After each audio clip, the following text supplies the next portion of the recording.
Hi hello welcome to PSC tricks with Ammu. അപ്പോൾ ഇന്ന് നമ്മൾ ബയോളജിയുടെ 3 ക്വസ്റ്റ്യൻസും അതിൻ്റെ റിലേറ്റഡ് ഫാക്ടറുമാണ് കേട്ടോ പഠിക്കാൻ പോകുന്നത്. അപ്പോൾ നമുക്ക് നേരെ ക്ലാസ്സിലേക്ക് പോയാലോ. ഫസ്റ്റ് ക്വസ്റ്റ്യൻ നോക്കാം. പ്രായമായവരിൽ ഈസ്ട്രജൻ ഹോർമോൺ കുറയുന്നത് മൂലമുണ്ടാകുന്ന അസ്ഥിരോഗം ഏതെന്നാണ് ചോദിച്ചിരിക്കുന്നത്. ഏതാണ്? ഓസ്റ്റിയോപൊറോസിസ് ആണ് കേട്ടോ. ഓസ്റ്റിയോപൊറോസിസ് ആണ് പ്രായമായവരിൽ ഈസ്ട്രജൻ ഹോർമോൺ കുറയുന്നത് മൂലമുണ്ടാകുന്ന അസ്ഥിരോഗം എന്ന് പറയുന്നത് കേട്ടോ.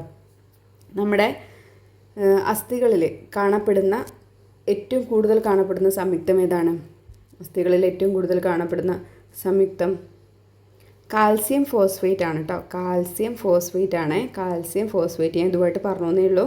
കാൽസ്യം ഫോസ്ഫേറ്റ് 85% കേട്ടോ കാണപ്പെടുന്നത്. നമ്മുടെ അസ്ഥികളിൽ ഏറ്റവും കൂടുതൽ കാണപ്പെടുന്ന സംയുക്തം ഏതാണെന്ന് ചോദിച്ചാൽ അത് കാൽസ്യം ഫോസ്ഫേറ്റ് ആണ്. അതുപോലെ തന്നെ ലോഹമൂലകം, അസ്ഥികളിൽ ഏറ്റവും കൂടുതൽ കാണപ്പെടുന്ന ലോഹമൂലകം ഏതാണെന്ന് ചോദിച്ചാൽ അതേതാണ്? കാൽസ്യമാണ് കേട്ടോ. കാൽസ്യമാണ്. അസ്ഥികളിലെ ജലത്തിൻ്റെ അളവും കൂടെ ഒന്ന് ഓർത്തിരിക്കുക. 25% ചോദിച്ചിട്ടുണ്ട് കേട്ടോ. പ്രിലിംസിന് തന്നെ ചോദിച്ചിട്ടുണ്ട്. അസ്ഥികളിലെ ജലത്തിൻ്റെ അളവ് എത്രയാണ്? 25% കേട്ടോ. ഇനി നമുക്കിതിൽ ഓരോന്നും നോക്കാം. എന്താണ് അസ്ഥിക്ഷയം എന്ന് പറയുന്നത് തന്നെയാണ് കേട്ടോ ഓസ്റ്റിയോപൊറോസിസ്. അസ്ഥികൾക്ക് ബലക്ഷയം ഉണ്ടായി ഒടിവ് സംഭവിക്കുന്ന അവസ്ഥയാണ് അസ്ഥിക്ഷയം എന്ന് പറയുന്നത്. കാൽസ്യത്തിൻ്റെ കുറവ്, ഉപാപചയ പ്രവർത്തനങ്ങളുടെ തകരാറ്, വിറ്റാമിൻ ഡിയുടെ കുറവ് എന്നിവ കാരണമാകാം ഈ അസ്ഥിക്ഷയം ഉണ്ടാകുന്നത്. ഇടുപ്പല്ല്, മണിബന്ധം, നട്ടെല്ല് എന്നീ ഭാഗങ്ങളെയാണ് ഇത് കൂടുതലായിട്ട് ബാധിക്കുന്നത്.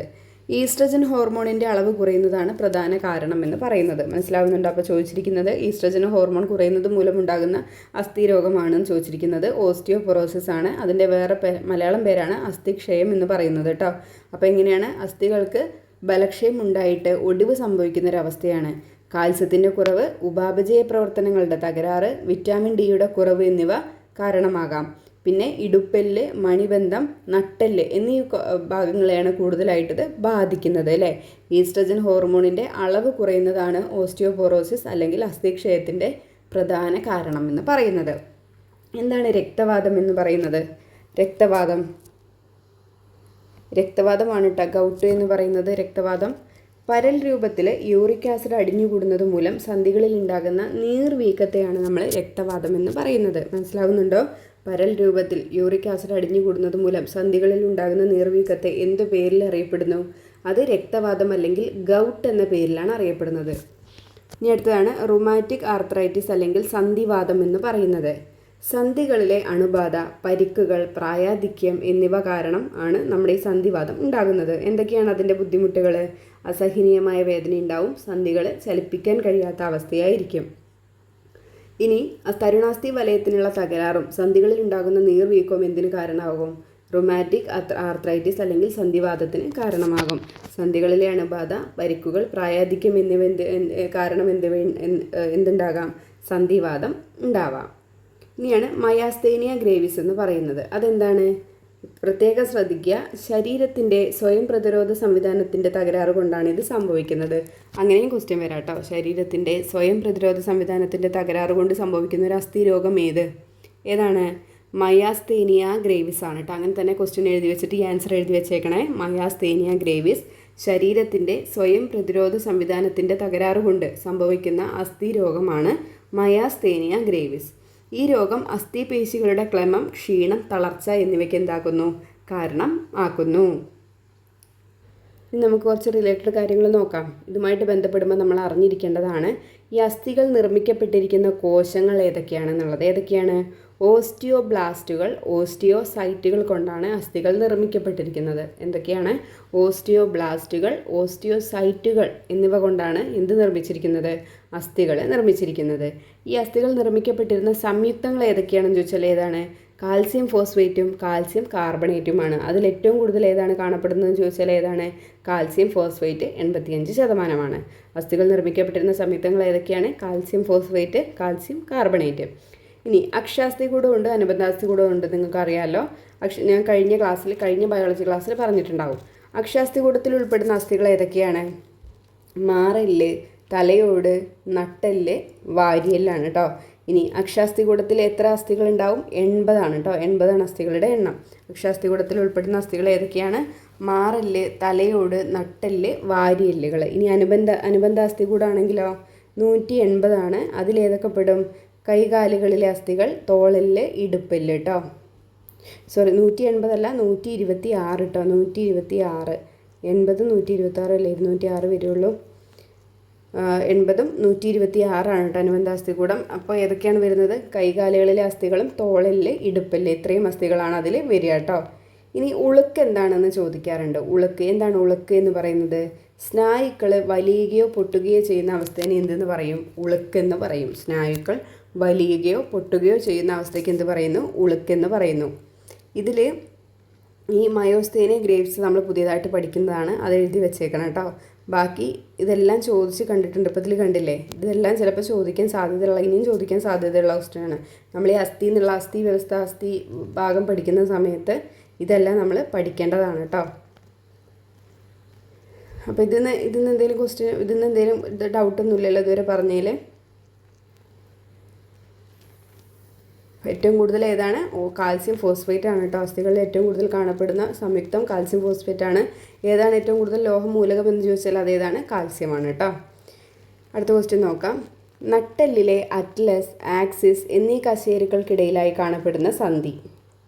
നട്ടെല്ലിലെ അറ്റ്ലസ്, ആക്സിസ് എന്നീ കശേരുകൾക്ക് ഇടയിലായിട്ട് കാണപ്പെടുന്ന സന്ധി ഏതാണ്? കീലസന്ധിയാണ് അല്ലേ. നമ്മൾ സന്ധികളെക്കുറിച്ച് പഠിച്ചിട്ടുണ്ട്, പക്ഷേ നമ്മൾ ഇതുപോലെ ഇത്ര ഡീപ്പായിട്ട് നമ്മൾ പഠിച്ചിട്ടില്ല. പക്ഷേ ഇത്ര ഡീപ്പായിട്ട് ക്വസ്റ്റ്യൻ വന്നിട്ടുണ്ട്. നട്ടെല്ലിലെ അറ്റ്ലസ്, ആക്സിസ് എന്നീ കശേരുകൾക്കിടയിലായി കാണപ്പെടുന്ന സന്ധി ഏതാണ്? കീലസന്ധിയാണ് കേട്ടോ. നമ്മുടെ മനുഷ്യൻ ജനിക്കുമ്പോൾ നമ്മുടെ കശേരുക്കളുടെ എണ്ണം എന്ന് പറയുന്നത് 33 എണ്ണമാണ്. മനസ്സിലാവുന്നുണ്ടോ? അത് പിന്നീട് എന്ത് ചെയ്യുന്നുണ്ട്?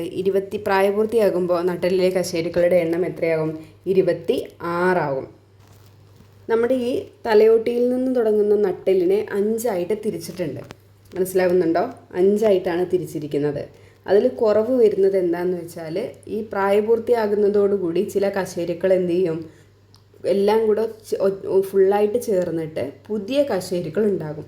4 5 ഒക്കെ ചേർന്നിട്ട് ഒറ്റൊന്നായിട്ട് മാറും. അങ്ങനെയാണ് 26 കശേരുക്കളിലേക്ക് ആകുന്നത് കേട്ടോ. നമ്മൾ തലയോട്ടിയിൽ നിന്ന് തുടങ്ങിയിട്ട് നമ്മൾ ഈ 5 തിരിക്കുമെന്ന് പറഞ്ഞല്ലോ. അത് സെർവിക്കൽ, തൊറാസിക്, ലാംബാർ, സാക്രൽ, കോക്സീജിയൻ അങ്ങനെയാണ് തിരിച്ചിരിക്കുന്നത്. അതിൽ ഈ സാക്രലും കോക്സീസുമാണ് ലാസ്റ്റ് വരുമ്പോഴേക്ക് 2 3 4 ഒക്കെ കൂടിയിട്ട് ഒന്നായിട്ട് മാറുന്നത്. മനസ്സിലാവുന്നുണ്ടോ? ഞാനിവിടെ പറഞ്ഞുതരാം. ഇതിൽ കണ്ടോ, ആദ്യത്തേതാണ് നമ്മുടെ സെർവിക്കൽ എന്ന് പറയുന്നത്. അത് കണ്ടോ, 7 ചേരുന്നതാണ് സെർവിക്കലായിട്ട് മാറുന്നത്. 7 ചേരുന്നത് സെർവിക്കൽ. അതുപോലെ തന്നെ തൊറാസിക് എത്ര എണ്ണം? 12 തൊറാസിക്. പിന്നെ ലോവർ ബാക്കിൽ ലാംബാർ 5. ബാക്കി വരുന്നത് സാക്രൽ 1, കോക്സീജിയൽ 1. പ്രായപൂർത്തിയാകുന്നതോടുകൂടി അതിൻ്റെ എണ്ണം എത്രയാവും? 1 വീതമാകും. അതായത് ഇവിടെ ഉണ്ടാകുന്ന സാക്രലിൽ ഉണ്ടാകുന്ന 5 കൂടിച്ചേരും.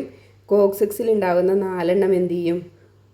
കൂടി ചേർന്നിട്ട് ഓരോ പുതിയ കശേരുക്കളായിട്ട് മാറും. അങ്ങനെയാണ് 26 കശേരുക്കളായിട്ട് മാറുന്നത് കേട്ടോ. ഞാനൊന്ന് കാണിക്കാൻ വേണ്ടിയിട്ട് ഇവിടെ ഈ ചിത്രം ഇട്ടെന്ന് മാത്രമേ ഉള്ളൂ. ആരും കൺഫ്യൂഷൻ അടിക്കേണ്ട, ഒരുപാട് പഠിക്കാനുണ്ടെന്ന് വിചാരിക്കും വേണ്ട കേട്ടോ. ഇത് മനസ്സിലാകാൻ വേണ്ടിയിട്ട് പറഞ്ഞു എന്നേ ഉള്ളൂ. ഇനി നമുക്ക് നമ്മുടെ ക്വസ്റ്റ്യനിലേക്ക് വരാം. നമ്മളോട് ചോദിച്ചിരിക്കുന്നത് ഏതായിരുന്നു? അറ്റ്ലസിനും കോക്സീസിനും ഇടയിലുള്ളതല്ലേ ചോദിച്ചിരുന്നത്. അപ്പോൾ നമുക്ക് ബാക്കിയും കൂടെ ഒന്ന് പഠിച്ചിരിക്കാം. അത് കീലസന്ധിയായിരുന്നു. ഇനി ഗോളരസന്ധി ഏതിൻ്റെയൊക്കെ ഇടയിലാണ്? ഹ്യൂമറസിനും തോൾവലയത്തിനും ഇടയിലാണ് കാണപ്പെടുന്നത്. അപ്പോൾ ചോദിക്കുകയാണ്, ഹ്യൂമറസിനും തോൾവലയത്തിനും ഇടയിൽ കാണപ്പെടുന്ന ഏത് സന്ധിയാണെന്ന് ചോദിച്ചാൽ അതേതാണ്? ഗോളരസന്ധിയാണ് കേട്ടോ. എഴുതി വെച്ചേക്കണേ. എക്സാമ്പിൾ തോളെല്ല്, ഇടുപ്പെല്ലാണ് കേട്ടോ. തോളെല്ല്, ഇടുപ്പെല്ലാണ് എക്സാമ്പിളായിട്ട് വരുന്നത്. ഇത് എഴുതി വെച്ചേക്കണേ. ഇനി തെന്നി നീങ്ങുന്ന സന്ധി ചോദിക്കുകയാണെങ്കിൽ അത് കാർപ്പല്ലുകളുടെ ഇടയിൽ എന്നായിരിക്കും വരിക. തെന്നി നീങ്ങുന്ന സന്ധി എന്നാണെങ്കിൽ അതെങ്ങനെ വരും? കാർപ്പല്ലുകളുടെ ഇടയിൽ കാണപ്പെടുന്ന സന്ധി ഏതെന്ന് ചോദിച്ചാൽ ഏതാണ്? തെന്നി നീങ്ങുന്ന സന്ധിയാണ്. ഇനി കാർപ്പലിൻ്റെയും മെറ്റാകാർപ്പലിൻ്റെയും ഇടയിലാണെങ്കിലോ അത് പര്യാണ സന്ധിയാണ് കേട്ടോ. നമ്മുടെ ഈ കാലിലെ വിരലുണ്ടല്ലോ, അതിൻ്റെ നടുക്ക് വരുന്നതാണ് പര്യാണ സന്ധി എന്ന് പറയുന്നത് കേട്ടോ. കാർപ്പലിൻ്റെയും മെറ്റാകാർപ്പലിൻ്റെയും നടുക്ക് അതിൽ വരുന്നതാണ് എന്തെന്ന് പറയുന്നത്? പര്യാണ സന്ധി എന്ന് പറയുന്നത്. അപ്പോൾ ചോദിക്കുകയാണ് നിങ്ങളോട്, കാർപ്പലുകളുടെ ഇടയിൽ കാണപ്പെടുന്ന സന്ധിയുടെ പേരെന്താണെന്ന് ചോദിച്ചിട്ടില്ല. അതേതാണ്? തെന്നി നീങ്ങുന്ന സന്ധി. ഹ്യൂമറസിനും തോൾവലയത്തിനും ഇടയിൽ കാണപ്പെടുന്ന സന്ധി ഏതാണെന്ന് ചോദിച്ചാലോ അത് ഗോളരസന്ധി. കാർപ്പലിൻ്റെയും മെറ്റാകാർപ്പലിൻ്റെയും ഇടയിൽ കാണപ്പെടുന്ന സന്ധി ഏതാണെന്ന് ചോദിച്ചാൽ അത് പര്യാണ സന്ധി. ഇനി ബാക്കി നമ്മുടെ ക്വസ്റ്റ്യൻ വന്നിരിക്കുന്നത് ഏതാണ്? അറ്റ്ലസിൻ്റെയും ആക്സിസിൻ്റെയും ഇടയിൽ കാണപ്പെടുന്ന സന്ധി ഏതാണെന്ന് ചോദിച്ചാൽ അതേതാണ്? അത് കീലസന്ധി. ഗോളരസന്ധി, പരിയാണസന്ധി, വിജാഗിരി സന്ധിയൊക്കെ നമ്മൾ പറഞ്ഞു കേട്ടോ. അപ്പോൾ ഇത്രയേ ഉള്ളൂ. ഇതുമായിട്ട് റിലേറ്റഡ് ചെയ്തിട്ട് നമുക്ക് അത്രേ പഠിക്കാനുള്ളൂ കേട്ടോ. അതൊരു പുതിയ ക്വസ്റ്റ്യൻ ആണ്. അതിൻ്റെ അത്രേ നമ്മൾ പഠിച്ചു. അടുത്തതാണ് ചിക്കൻ ഗുനിയ രോഗത്തിന് കാരണമാകുന്ന രോഗാണു. ഏതാണ് ചിക്കൻ ഗുനിയ?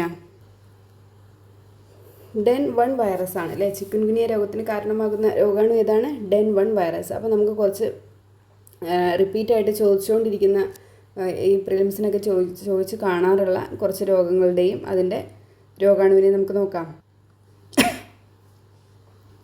പന്നിപ്പനിയുടെ വൈറസ് ഏതാണ്? രോഗാണു ഏതാണ്? പന്നിപ്പനി H1N1 ആണ് കേട്ടോ. പന്നിപ്പനി H1N1. പന്നിപ്പനി H1N1. പക്ഷിപ്പനിയാണെങ്കിൽ H5N1. പക്ഷിപ്പനിയാണെങ്കിൽ H5N1. കുരങ്ങ് പനിയാണെങ്കിലോ? കുരങ്ങ് പനിക്ക് ഫ്ലാവി വൈറസ് ആണ് കേട്ടോ. ഫ്ലാവി വൈറസ് ആണ്. Flavivirus. ഡെങ്കിപ്പനിയാണെങ്കിലോ? ഇവിടെ കൊടുത്തിട്ടുണ്ട് ഏതാണ്? Alpha virus. ഡെങ്കിപ്പനിക്ക് ഏതാണ്? ആൽഫ വൈറസ് ആണ് അല്ലേ. ഇനി അടുത്തത് ചിക്കൻ ബോക്സ്. ചിക്കൻ ബോക്സിനാണെങ്കിൽ ശ്രദ്ധിച്ചിരിക്കണം, വാരിസെല്ല സോസ്റ്റർ ആണ് കേട്ടോ. വാരിസെല്ല സോസ്റ്റർ ആണ് കേട്ടോ. Varicella zoster. ചിക്കൻ ബോക്സിന് ഏതാണ്? Varicella zoster. ഇനി അടുത്തതാണ് വസൂരിയുടെ രോഗാണു വേരിയോള വൈറസ് ആണ്. വസൂരി വേരിയോള. വസൂരി ശ്രദ്ധിച്ചിട്ടില്ലെങ്കിൽ വേരിസ് ആവും അല്ലേ, ഒരുപാടാവും. വേരി ചെയ്തുകൊണ്ടേയിരിക്കും. വേരിയോള വൈറസ് കേട്ടോ. ഇനി അടുത്തതാണ് മുണ്ടിനീരിന് എന്താണ്? മിക്സ് ആയിട്ടാവും വരിക. മുണ്ടിനീര് മിക്സോ വൈറസ്. മുണ്ടിനീരിന് വിക്സ് തേച്ചാൽ മതി. മുണ്ടിനീര് മിക്സോ വൈറസ് കേട്ടോ. മിക്സോ വൈറസ്. ഇനി അടുത്തതാണ് എയ്ഡ്സിന് ഇത് വരും? HIV അല്ലേ. AIDS HIV. Human papilloma virus HIV. ഇനി അടുത്തത് ജലദോഷത്തിനാണെങ്കിലോ? ജലദോഷം സ്ഥിരമായിട്ട് ചോദിക്കുന്നതാണ് ഏതാണ്? Rhino virus. ജലദോഷത്തിൻ്റെ രോഗാണു ഏതാണ്? Rhinovirus. എന്താ ഒന്നും കൂടെ പറയാം. പന്നിപ്പനിയാണെങ്കിൽ H1N1. പന്നിപ്പനി H1N1. പക്ഷിപ്പനിയാണെങ്കിൽ H5N1. കുരങ്ങുപനിയാണെങ്കിൽ ഫ്ലാവി വൈറസ്. ഡെങ്കിപ്പനിയാണെങ്കിലോ? Alphavirus. ചിക്കൻ പോക്സ് ആണെങ്കിലോ? Varicella zoster.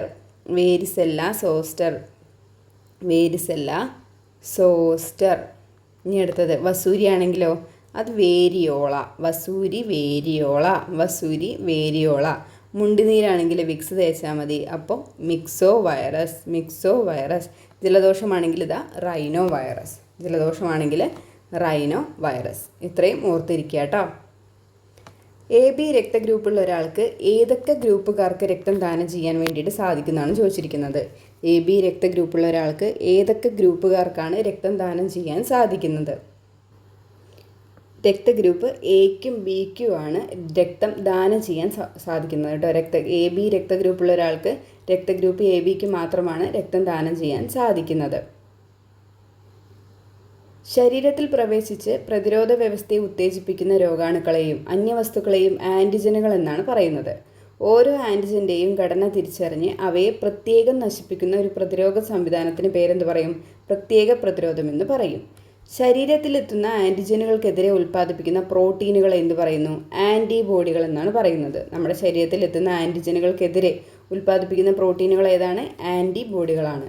ചുവന്ന രക്താണുവിൻ്റെ ഉപരിതലത്തിലുള്ള AB എന്നീ ആൻറ്റിജനുകളുടെ സാന്നിധ്യമാണ് രക്തത്തെ ഗ്രൂപ്പുകളാക്കാൻ ആധാരം എന്ന് പറയുന്നത്. മനസ്സിലാവുന്നുണ്ടോ? അങ്ങനെയാണെങ്കിൽ പറയൂ, രക്തഗ്രൂപ്പ് കണ്ടെത്തിയത് ആരാണ്? രക്തഗ്രൂപ്പ് കണ്ടെത്തിയത്? അത് കോൾലാൻഡ് സ്റ്റെയ്നർ ആണ് അല്ലേ. കോൾലാൻഡ് സ്റ്റെയ്നർ ആണ്. മറന്നു പോകരുത്. കോൾലാൻഡ് സ്റ്റെയ്നർ ആണ് രക്തഗ്രൂപ്പ് കണ്ടെത്തിയത്. ആരാണ്? കോൾലാൻഡ് സ്റ്റെയ്നർ ആണ്. പക്ഷേ ഓർത്തിരിക്കുക, രക്തപര്യന വ്യവസ്ഥ കണ്ടെത്തിയത് അതാരാണ്? വില്യം ഹാർവിയാണ് രക്തപര്യന വ്യവസ്ഥ കണ്ടുപിടിച്ചത്. രക്തഗ്രൂപ്പ് കണ്ടെത്തിയത് കോൾലാൻഡ് സ്റ്റെയ്നർ ആണ്.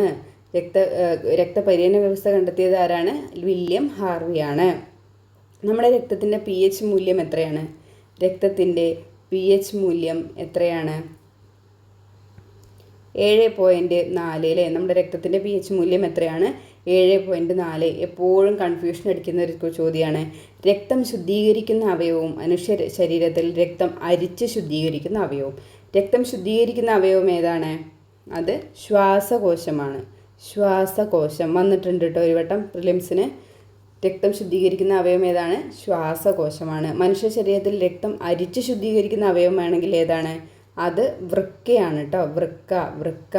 ഇനി ഞാനൊരു കാര്യം കൂടെ പറയാം. നമ്മുടെ ഈ ആൻറ്റിജൻ ഇല്ലാത്ത ബ്ലഡ് ഗ്രൂപ്പ് ഏതാണ്?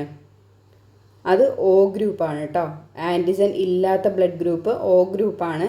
ആൻറ്റിബോഡി ഇല്ലാത്തത് AB ഗ്രൂപ്പിനാണ് കേട്ടോ. AB ഗ്രൂപ്പിന് എന്തില്ല? ആൻറ്റിബോഡി ഇല്ല. ജസ്റ്റ് ഒന്ന് അറിഞ്ഞു വെച്ചേക്കുക കേട്ടോ. ആൻറ്റിജൻ ഇല്ലാത്തത് O. ആൻറ്റിയോ എന്ന് ചോദിച്ചാൽ മതി. ആൻറ്റി ഇല്ല, O ഇല്ല. ഇനി അടുത്തത് ആൻറ്റിബോഡി ഇല്ലാത്തത് ഏതാണ്? AB ഗ്രൂപ്പിനാണ് ആൻറ്റിബോഡി ഇല്ലാത്തത്. അപ്പോൾ നമ്മൾ രക്തത്തിൻ്റെ pH മൂല്യം പറഞ്ഞു, രക്തഗ്രൂപ്പ് കണ്ടെത്തിയത് പറഞ്ഞു, രക്തം ശുദ്ധീകരിക്കുന്ന അവയവത്തെ കുറിച്ച് നോക്കി, മനുഷ്യ ശരീരത്തിൽ രക്തം അരിച്ച് ശുദ്ധീകരിക്കുന്ന അവയവം ഏതാണെന്ന് നമ്മൾ നോക്കി. ഇനി ഏറ്റവും കൂടുതലായിട്ട് കാണപ്പെടുന്ന ബ്ലഡ് ഗ്രൂപ്പ് ഏതാണെന്ന് അറിയോ? ഏറ്റവും കൂടുതലായിട്ട് കാണപ്പെടുന്നത് അത് O പോസിറ്റീവ് ആണ് കേട്ടോ. ഏറ്റവും കുറവ് കാണപ്പെടുന്നത് AB നെഗറ്റീവ് ആണ് കേട്ടോ. AB negative. ഞാൻ അങ്ങനെ AB നെഗറ്റീവ് ഉള്ള ഒരാളെ കണ്ടിട്ടില്ല കേട്ടോ. ഞങ്ങളുടെ കുടുംബത്തിൽ ആരുമില്ല. ഞങ്ങളൊക്കെ Oയും Bക്കാരുമാണ്. O positive, B പോസിറ്റീവുകാരാണ്. പോസിറ്റീവ് ഫാമിലിയാണ്. അപ്പോൾ AB നെഗറ്റീവാണ് ഏറ്റവും കുറവുള്ളത്, O പോസിറ്റീവാണ് ഏറ്റവും കൂടുതലുള്ളത് കേട്ടോ. അതുപോലെ തന്നെ അപൂർവമായിട്ട് കാണപ്പെടുന്ന ഒരു ബ്ലഡ് ഗ്രൂപ്പാണ് ബോംബെ ഗ്രൂപ്പ് അല്ലെങ്കിൽ K0 എന്ന് പറയുന്നു കേട്ടോ. ബോംബെ ഗ്രൂപ്പ് അല്ലെങ്കിൽ K0 എന്ന് പറയുന്നു. അത് കണ്ടുപിടിച്ചത് ബെൻഡെ എന്ന് പറഞ്ഞിട്ടുള്ള ഒരാളാണ് കേട്ടോ. ബെൻഡെ എന്ന് പറഞ്ഞിട്ടുള്ള ഒരാളാണ് ഈ അപൂർവമായിട്ട് കാണപ്പെടുന്ന ബോംബെ ഗ്രൂപ്പ് കണ്ടെത്തിയത്. ഇനി ഏതൊക്കെയാണ് രക്തഘടകങ്ങൾ? ഏതൊക്കെയാണ്? പ്ലാസ്മയും രക്തകോശങ്ങളുമാണ് രക്തത്തിലുള്ളത് അല്ലേ? പ്ലാസ്മയും രക്തകോശങ്ങളുമാണ് രക്തത്തിലുള്ളത്. ഇനി എന്താണ് പ്ലാസ്മ? നമ്മുടെ രക്തത്തിലെ ആ ദ്രാവക ഭാഗത്തെ പറയണത് എന്താണ്? പ്ലാസ്മ എന്നാണ് അല്ലേ? രക്തത്തിലെ ആൻറ്റിബോഡികൾ സ്ഥിതി ചെയ്യുന്ന ഭാഗവും ആൽബുമിൻ, ഗ്ലോബുലിൻ, ഫൈബ്രിനോജൻ എന്നീ മൂന്ന് നിർമ്മിക്കുന്നത് എവിടെയാണ്? പ്ലാസ്മയിലാണ് കാണപ്പെടുന്നത് അല്ലേ? രക്തത്തിലെ ദ്രാവക ഭാഗമാണ്. രക്തത്തിലെ ആൻറ്റിബോഡികൾ സ്ഥിതി ചെയ്യുന്ന ഭാഗം ഏതാണ്? പ്ലാസ്മ. രക്തത്തിലെ ആൻറ്റിബോഡികൾ സ്ഥിതി ചെയ്യുന്നത് എവിടെയാണ്? പ്ലാസ്മയിലാണ്. ആൽബുമിൻ, ഗ്ലോബുലിൻ, ഫൈബ്രിനോജൻ തുടങ്ങിയവയൊക്കെ കാണപ്പെടുന്നത് എവിടെയാണ്? പ്ലാസ്മയിലാണ് അല്ലേ? പ്ലാസ്മ പ്രോട്ടീനാണ് എന്ത് എന്ന് പറയുന്നത്? ആൽബുമിൻ, ഗ്ലോബുലിൻ, ഫൈബ്രിനോജൻ എന്ന് പറയുന്നത്. ഏതൊക്കെയാണ് plasma protein? Albumin, globulin, fibrinogen. കിട്ടിയോ? ഇനി ഇതിൽ നമ്മുടെ ഈ ആൽബുമിനാണ് കേട്ടോ എന്ത് ചെയ്യുന്നതെന്നറിയോ? രക്തസമ്മർദ്ദം ക്രമീകരിക്കാൻ സഹായിക്കുന്നത്. പഠിച്ചോ? ആൽബുമിനാണ് രക്തസമ്മർദ്ദം ക്രമീകരിക്കാൻ സഹായിക്കുന്നത്. ആരാണ്? ആൽബുമിൻ രക്തസമ്മർദ്ദം ക്രമീകരിക്കാൻ സഹായിക്കുന്നു. അങ്ങനെയെങ്കിൽ ഗ്ലോബുലിൻ എന്താണ് ചെയ്യുന്നത്? നമ്മുടെ ആൻറ്റിബോഡി നിർമ്മിക്കാൻ സഹായിക്കുന്ന പ്ലാസ്മ പ്രോട്ടീൻ ഏതാണ്? അത് ഗ്ലോബുലിനാണ്. കൂടാതെ രോഗപ്രതിരോധത്തിന് സഹായിക്കുന്നത് ഏതാണ്? നമ്മുടെ ഗ്ലോബുലിനാണ്. ഓർത്ത് വെച്ചോ, രോഗപ്രതിരോധത്തിന് സഹായിക്കുന്നു. ആൻറ്റിബോഡി നിർമ്മിക്കാൻ സഹായിക്കുന്ന പ്ലാസ്മ പ്രോട്ടീൻ ഏതാണെന്ന് ചോദിച്ചാൽ ഏതാണ്? ഗ്ലോബുലിനാണ്. ആൽബുമിൻ എന്തിനാണ്? രക്തസമ്മർദ്ദം ക്രമീകരിക്കാൻ സഹായിക്കുന്നത് ആരാണ്? ആൽബുമിനാണ്. ഇനി ഫൈബ്രിനോജൻ ആണെങ്കിൽ നമുക്കറിയാലോ എന്തിനാണ്? രക്തം കട്ടപിടിക്കാൻ പ്രധാന പങ്ക് വഹിക്കുന്നു അല്ലേ? ഫൈബ്രിനോജൻ എങ്ങനെയാണ്? രക്തം കട്ടപിടിക്കുന്നതിൽ പ്രധാന പങ്ക് വഹിക്കുന്ന ഒരു പ്ലാസ്മ പ്രോട്ടീൻ ഏതാണെന്ന് ചോദിച്ചാൽ ഏതാണ്? ഫൈബ്രിനോജനാണ്. ഇതൊക്കെ ഞാൻ മോക്ക് ടെസ്റ്റ് ഇടുമ്പോൾ ഈ ഭാഗത്തു നിന്നൊക്കെ ക്വസ്റ്റ്യൻ ഉണ്ടാവും കേട്ടോ. അപ്പോൾ എല്ലാവരും ശ്രദ്ധിച്ചിരിക്കുക, പഠിക്കുക കേട്ടോ. ഇനി ഒരു കാര്യം കൂടെ പറയട്ടെ. ഒരു വേർഡ് പഠിക്കുമോ? ഹീമോപോയിസസ് എന്ന് പറഞ്ഞിട്ടുള്ള ഹീമോപോയിസസ് എന്താണ് അതെന്നറിയോ? ഹീമോപോയിസസ് ആർക്കെങ്കിലും മണ്ടയിലേക്ക് വരുന്നുണ്ടോ? എന്താണ് ഹീമോപോയിസസ് എന്നുള്ളത്? നമ്മുടെ രക്തകോശങ്ങളുടെ നിർമ്മാണ പ്രക്രിയയാണ് ഹീമോപോയിസസ് എന്ന് പറയുന്നത്. മനസ്സിലാവുന്നുണ്ടോ? രക്തകോശങ്ങളുടെ നിർമ്മാണ പ്രക്രിയ എന്ന് പറയുന്നു ഹീമോപോയിസസ് എന്നാണ് പറയുന്നത്. അങ്ങനെയെങ്കിൽ ഏതൊക്കെയാണ് രക്തകോശങ്ങൾ? പറയൂ. അരുണരക്താണുക്കൾ, ശ്വേതരക്താണുക്കൾ, പ്ലേറ്റ്ലെറ്റുകൾ. ഏതൊക്കെയാണ്? അരുണരക്താണുക്കൾ, ശ്വേതരക്താണുക്കൾ, പ്ലേറ്റ്ലെറ്റുകൾ. അതിൽ അരുണരക്താണുക്കൾ എങ്ങനെ അറിയപ്പെടുന്നു? RBC അല്ലെങ്കിൽ എന്തറിയപ്പെടുന്നു? എറിത്രോസൈറ്റ്സ് എന്നറിയപ്പെടുന്നു അല്ലേ? എറിത്രോസൈറ്റ്സ് എന്ന് അറിയപ്പെടുന്നത് ഏതാണ്? അരുണരക്താണുക്കളാണ്. ശ്വേതരക്താണുക്കളാണെങ്കിൽ WBC അല്ലെങ്കിൽ എന്തറിയപ്പെടുന്നു? ല്യൂക്കോസൈറ്റ്സ് അല്ലെങ്കിൽ എന്തറിയപ്പെടുന്നു? ല്യൂക്കോസൈറ്റ്സ് എന്നറിയപ്പെടുന്നു. മനസ്സിലാവുന്നുണ്ടോ? പ്ലേറ്റ്ലെറ്റുകളാണെങ്കിൽ എങ്ങനെ അറിയപ്പെടുന്നു? ത്രോംബോസൈറ്റ്സ് എന്നറിയപ്പെടുന്നു. ഈ പേരുകൾ നിർബന്ധമായിട്ടും പഠിച്ചിരിക്കണേ. അരുണരക്താണുക്കളാണെങ്കിൽ RBC റെഡ് ബ്ലഡ് സെൽസ് എന്ന് പറയും. അതിൻ്റെ ശാസ്ത്രീയ നാമം എങ്ങനെ പറയുന്നു? എറിത്രോസൈറ്റ്സ്. അരുണരക്താണുക്കൾ എന്താണ്? എറിത്രോസൈറ്റ്സ്. ശ്വേതരക്താണുക്കളാണെങ്കിലോ ല്യൂക്കോസൈറ്റ്സ്. പ്ലേറ്റ്ലെറ്റുകളാണെങ്കിൽ നമ്മൾ എന്ത് പറയും? ത്രോംബോസൈറ്റ്സ്. ഇനി RBC എന്താണെന്ന് നോക്കാം. RBCയുടെ ആയുർദൈർഘ്യം എപ്പോഴും ചോദിക്കാറുണ്ട്. 120 ദിവസമാണ് കേട്ടോ. ഏറ്റവും കൂടുതൽ ആയുർദൈർഘ്യമുള്ളത് ഏതിനാണ്? അരുണരക്താണുക്കൾക്കാണ്. ഇനി മർമ്മം ഇല്ലാത്തതാണ് കേട്ടോ RBC എന്ന് പറയുന്ന. മർമ്മം ഇല്ലാത്ത രക്തകോശം ഏതാണ്? RBC ആണ് കേട്ടോ. ഇനി ഹീമോഗ്ലോബിൻ കാണപ്പെടുന്നത് എവിടെയാണ്? അരുണരക്താണുക്കൾ RBCയിലാണ് ഹീമോഗ്ലോബിൻ കാണപ്പെടുന്നത്. RBCയിൽ ഓക്സിജൻ ആഗിരണം ചെയ്യുന്ന രക്തത്തിലെ ഘടകം ഏതാണ്? ഹീമോഗ്ലോബിൻ. പഠിച്ചു വെച്ചോ. ഓക്സിജൻ ആഗിരണം ചെയ്യുന്ന രക്തത്തിലെ ഘടകം ഏതാണ്? ഹീമോഗ്ലോബിനാണ്. ഓക്സിജൻ ആഗിരണം ചെയ്യുന്ന രക്തത്തിലെ ഘടകം ഏതാണ്? ഹീമോഗ്ലോബിൻ. ഹീമോഗ്ലോബിനിൽ ഡീഓക്സിജനേഷൻ നടക്കുന്നത് എവിടെ വെച്ചിട്ടാണ്? കലകളിൽ വെച്ചിട്ടാണ്. ഹീമോഗ്ലോബിനിൽ ഡീഓക്സിജനേഷൻ നടക്കുന്നത് എവിടെ വെച്ചിട്ടാണ്? കലകളിൽ വെച്ചിട്ടാണ് കേട്ടോ. ഇനി നമ്മുടെ RBCയുടെ കൗണ്ട് എത്രയാണ്? 12 മുതൽ 17 വരെയാണ് കേട്ടോ നോർമലായിട്ട് വരുന്നത്. അതിൽ പുരുഷന്മാരിൽ 15ഉം സ്ത്രീകളിൽ 13 ഗ്രാമുമാണ് കേട്ടോ. ഇത് SCRT ബേസ്ഡാണ്. SCRT ബേസാണ് പറയുന്നത്. സ്ത്രീകളിൽ 13ഉം പുരുഷന്മാരിൽ 15 ആണ് കേട്ടോ പറയുന്നത് RBCയുടെ അളവ് എന്ന് പറയുന്നത്. ഇനി അരുണരക്താണുക്കളുടെ ശവപ്പറമ്പ് എന്ന് അറിയപ്പെടുന്നത് ഏതാണ്? അരുണരക്താണുക്കളുടെ ശവപ്പറമ്പ് എന്നറിയപ്പെടുന്നത് ഏതാണ്? പ്ലീഹ അല്ലേ? പ്ലീഹേനെയാണ് അരുണരക്താണുക്കളുടെ ശവപ്പറമ്പ് എന്ന് അറിയപ്പെടുന്നത്. ക്വസ്റ്റ്യൻ വരാറുണ്ട്. അരുണരക്താണുക്കളുടെ ഉൽപ്പാദനം കൂടിയാൽ ഉണ്ടാകുന്ന രോഗമാണ് പോളിസൈത്തീമിയ. അരുണരക്താണുക്കളുടെ ഉൽപ്പാദനം കൂടിയാൽ എന്തുണ്ടാകുന്നു? പോളിസൈത്തീമിയ. കുറവാണെങ്കിലോ? രക്തത്തിൽ ഹീമോഗ്ലോബിൻ്റെ കുറവ് മൂലമുണ്ടാകുന്നതാണെങ്കിലോ? അനീമിയ. ബ്ലഡ് ഇല്ലാത്ത അവസ്ഥ അല്ലെ? അനീമിയ, വിളർച്ച എന്നൊക്കെ പറയും. രക്തത്തിൽ ഹീമോഗ്ലോബിൻ്റെ കുറവ് മൂലമുണ്ടാകുന്ന രോഗം ഏതാണ്?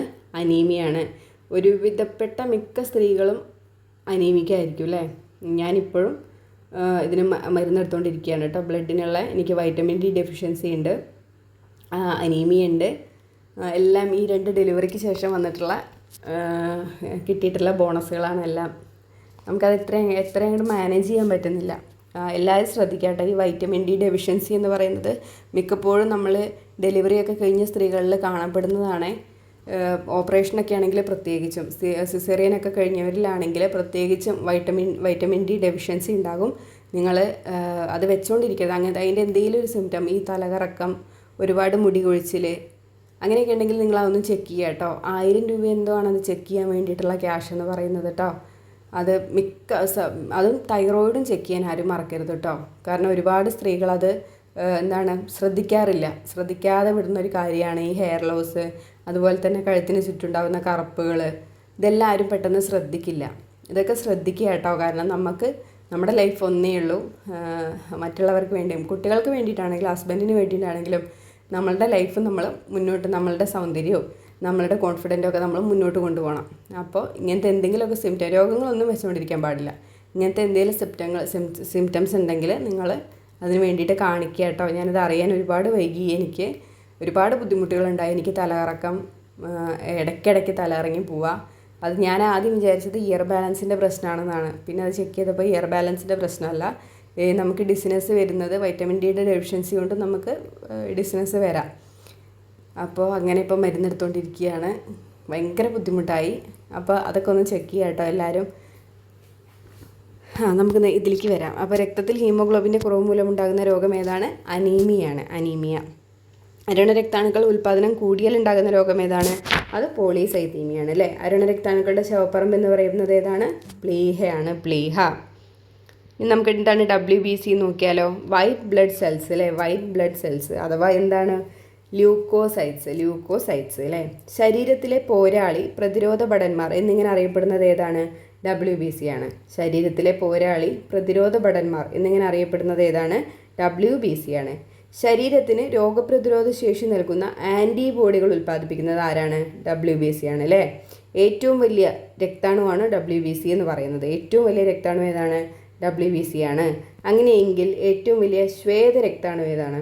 ഏറ്റവും വലിയ ശ്വേതരക്താണു അതാണ് മോണോസൈറ്റ് കേട്ടോ. മോണോസൈറ്റാണ് ഏറ്റവും വലിയ ശ്വേതരക്താണു. ഞാൻ ഇമ്പോർട്ടൻ്റ് ആയിട്ടുള്ള പോയിന്റ് മാത്രമേ എടുത്തിട്ടുള്ളൂ കേട്ടോ. റിപ്പീറ്റ് വന്ന ക്വസ്റ്റ്യൻസും അത് മാത്രമാണ് ഇപ്പോൾ ഞാൻ പറഞ്ഞു പോകുന്നത്. അപ്പോൾ ഏറ്റവും വലിയ ശ്വേതരക്താണു ഏതാണ്? മോണോസൈറ്റാണ് കേട്ടോ. മോണോസൈറ്റ്. ഏറ്റവും ചെറിയ ശ്വേതരക്താണോ? ഏറ്റവും ചെറിയ ശ്വേതരക്താണോ? അത് ലിംഫോസൈറ്റാണ് കേട്ടോ. ഏറ്റവും ചെറിയ ശ്വേതരക്താണു അത് ലിംഫോസൈറ്റാണ്. ഏറ്റവും വലിയ ശ്വേതരക്തമാണ് ചോദിച്ചാൽ മോണോസൈറ്റാണ്. ഏറ്റവും ചെറിയ ശ്വേതരക്തമാണ് ചോദിച്ചാൽ അത് ലിംഫോസൈറ്റാണ് കേട്ടോ. അതുപോലെ തന്നെ ആയുർദൈർഘ്യം കൂടുതലുള്ള ശ്വേതരക്തമാണ് ചോദിച്ചാലും ലിംഫോസൈറ്റാണ് കേട്ടോ. ആയുർദൈർഘ്യം കൂടുതലുള്ള ശ്വേതരക്തമാണ് ആയുർദൈർഘ്യം കൂടുതലുള്ള ശ്വേതരക്തമാണ് ചോദിച്ചാലും അത് ഏത് തന്നെയാണ്? ലിംഫോസൈറ്റ് തന്നെയാണ് കേട്ടോ. ഏതൊക്കെയാണ് ശ്വേതരക്താണുക്കൾ? Neutrophil, basophil, monocyte, lymphocyte, eosinophil. ഏതൊക്കെയാണ്? Neutrophil, basophil, monocyte, lymphocyte, eosinophil. ശരീരത്തിൽ പ്രവേശിക്കുന്ന ബാക്ടീരിയയെ വിഴുങ്ങി അവയെ നശിപ്പിക്കുന്ന രാസവസ്തുക്കൾ നിർമ്മിക്കുന്നത് ഏതാണ്? ന്യൂട്രോഫിലാണ്. ഏതാണ്? ന്യൂട്രോഫിലാണ്. ശരീരത്തിൽ പ്രവേശിക്കുന്ന ബാക്ടീരിയയെ വിഴുങ്ങി അവയെ നശിപ്പിക്കുന്ന രാസവസ്തുക്കൾ നിർമ്മിക്കുന്നത് ഏതാണ്? ന്യൂട്രോഫിലാണ്. ആ വിഴുങ്ങി നശിപ്പിക്കുന്ന പ്രോസസ്സിനൊരു പേരുണ്ട്. ഈ ശ്വേതരക്താണുക്കൾ രോഗാണുക്കളെ വിഴുങ്ങി നശിപ്പിക്കുന്ന പ്രോസസ്സിനൊരു പേരുണ്ട്. അതാണ് ഫാഗോസൈറ്റോസിസ്. ഫാഗോസൈറ്റോസിസ് എന്ന് പറയുന്നത് കേട്ടോ. ഫാഗോസൈറ്റോസിസ്. ഈ രോഗാണുക്കളെ ശ്വേതരക്താണുക്കൾ വിഴുങ്ങി നശിപ്പിക്കുന്ന പ്രോസസ്സിന് പറയുന്നതാണ് ഫാഗോസൈറ്റോസിസ്. ആരാണ് വിഴുങ്ങി നശിപ്പിക്കുക? ന്യൂട്രോഫിലാണ് അല്ലേ. ന്യൂട്രോഫിലാണ് അങ്ങനെ വരുന്ന ബാക്ടീരിയകളെയൊക്കെ വിഴുങ്ങി നശിപ്പിക്കുക. പ്രതിരോധ മാർഗങ്ങൾ മറികടന്ന് ശരീരത്തിൽ പ്രവേശിക്കുന്ന രോഗാണുക്കളെ പ്രത്യേകം തിരിച്ചറിഞ്ഞ് അവയെ നശിപ്പിക്കുന്നതാണെങ്കിലോ അത് ലിംഫോസൈറ്റാണ്. പ്രത്യേകം തിരിച്ചറിഞ്ഞ് നശിപ്പിക്കുന്നത് ആരാണ്? ലിംഫോസൈറ്റാണ് അല്ലേ. ഈ ലിംഫോസൈറ്റ് എന്ന് പറയുന്നത് നമ്മുടെ എയ്ഡ്സ് വൈറസ് ആക്രമിക്കുന്നത് ലിംഫോസൈറ്റിനെയാണ് കേട്ടോ. എയ്ഡ്സ് വൈറസ് ആരെയാണ് ഇതാക്കുന്നത്? ലിംഫോസൈറ്റിനെയാണ്. ഈ 2 തരം ലിംഫോസൈറ്റാണ് ഉള്ളത്. 2 തരം ലിംഫോസൈറ്റാണ് ഉള്ളത്. ഏതൊക്കെയാണ്? ബിയും ഉണ്ട്, ടിയും ഉണ്ട്. ബി എന്ന് പറയുന്നത് നമുക്ക് ബോൺ മാരോ, അതായത് അസ്ഥി മജ്ജയിൽ ഉണ്ടാകുന്നതാണ് ബി ലിംഫോസൈറ്റ് എന്ന് പറയുന്നത്. ടി ലിംഫോസൈറ്റ് ആണെങ്കിൽ ടി ഫോർ തൈമസ് ഗ്രന്ഥി. തൈമസ് ഗ്രന്ഥിയിൽ ഉണ്ടാകുന്നതാണ് ടി ലിംഫോസൈറ്റ് എന്ന് പറയുന്നത്. ഈ ബി ലിംഫോസൈറ്റ് എന്താ ചെയ്യുന്നതെന്ന് ചോദിച്ചാൽ നമ്മുടെ ആൻറ്റിബോഡികൾ നിർമ്മിക്കുകയാണ് ബി ലിംഫോസൈറ്റ് ചെയ്യുന്നത്. മനസ്സിലാവുന്നുണ്ടോ? ആൻറ്റിബോഡികൾ നിർമ്മിക്കുന്ന ഒരു ശ്വേതരക്താണുവാണ് ഏത് എന്ന് പറയുന്നത്? ബി ലിംഫോസൈറ്റ് എന്ന് പറയുന്നത്. തൈമസിൽ ഉണ്ടാകുന്ന ടി ലിംഫോസൈറ്റ് ആണെങ്കിൽ നമ്മുടെ ഈ ക്യാൻസർ കോശങ്ങൾ അതുപോലെ തന്നെ വൈറസ് ബാധിച്ച കോശങ്ങളൊക്കെ നശിപ്പിക്കാൻ കഴിവുള്ളതാണ് ഏതെന്ന് പറയുന്നത്? ഈ ടി ലിംഫോസൈറ്റ് എന്ന് പറയുന്നത്. മനസ്സിലാവുന്നുണ്ടോ? T lymphocyte 2 തരമുണ്ട്. ബിയും ഉണ്ട്, ടിയും ഉണ്ട്. അതിൽ ബിയിൽ വരുന്നത് എന്താണ് ചെയ്യുന്നത്? ബി ബോഡി, ആൻറ്റിബോഡികൾ ഉൽപ്പാദിപ്പിക്കുന്ന ശ്വേതരക്തമാണ് ബി ലിംഫോസൈറ്റ് എന്ന് പറയുന്നത്. ടി ആണെങ്കിലോ ടാർഗറ്റ് ചെയ്യാന്ന് ഇതാക്കിക്കോളൂ. അതായത് ക്യാൻസർ കോശങ്ങളെയും വൈറസ് ബാധിച്ച കോശങ്ങളെയും ഒക്കെ ടാർഗറ്റ് ചെയ്തിട്ട് നശിപ്പിക്കാൻ കഴിവുള്ള ലിംഫോസൈറ്റുകൾ ഏതാണ്? ടി ലിംഫോസൈറ്റ് ആണെന്ന് ഓർത്തിരിക്കുക. ഇനി അതുപോലെ തന്നെ ഇവിടെ വേറൊന്നും കൂടെ ഓർത്തിരിക്കുക. നമ്മുടെ ഈ രക്തം കട്ട പിടിക്കുന്നത് തടയുന്ന ഹെപ്പാരിൻ എന്ന് പറയുന്നുള്ള ഒരു രാസവസ്തുവാണ്. രക്തം കട്ട പിടിക്കുന്നത് തടയുന്നത് ഏതാണ്? ഹെപ്പാരിൻ എന്ന് പറഞ്ഞിട്ടുള്ള ഒരു രാസവസ്തുവാണ്. അത് നിർമ്മിക്കുന്ന ശ്വേതരക്താണു ഏതാണെന്ന് ചോദിച്ചാൽ അത് ഏതാണ്? ബേസോഫില്ലാണ് കേട്ടോ. ബേസോഫില്ലാണ്. അതായത് രക്തം കട്ട പിടിക്കുന്നത് തടയുന്ന ഹെപ്പാരിൻ എന്ന് പറഞ്ഞിട്ടുള്ള രാസവസ്തു നിർമ്മിക്കുന്ന ശ്വേതരക്താണു ഏതാണെന്ന് ചോദിച്ചാൽ ഏതാണ്? അത് ബേസോഫില്ലാണ് കേട്ടോ. കൂടാതെ ഈ ബേസോഫിൽ എന്ത് ചെയ്യുന്നതെന്ന് വെച്ചാൽ ഈ ബാക്കിയുള്ള ശ്വേതരക്താണുക്കളെയൊക്കെ എന്താണ്? ഉത്തേജിപ്പിക്കുന്നുമുണ്ട്. മനസ്സിലാവുന്നുണ്ടോ? നമ്മുടെ രക്തം കട്ട പിടിക്കുന്നത് തടയുന്ന ഹെപ്പാരിൻ എന്ന് പറഞ്ഞിട്ടുള്ള രാസവസ്തു നിർമ്മിക്കുകയും കൂടാതെ മറ്റ് ശ്വേതരക്താണുക്കളെ ഉത്തേജിപ്പിക്കുകയും ചെയ്ത ശ്വേതരക്താണു ഏതാണെന്ന് ചോദിച്ചാൽ ഏതാണ്? ബേസോഫില്ലാണ് കേട്ടോ. ബേസോഫില്ലാണ്.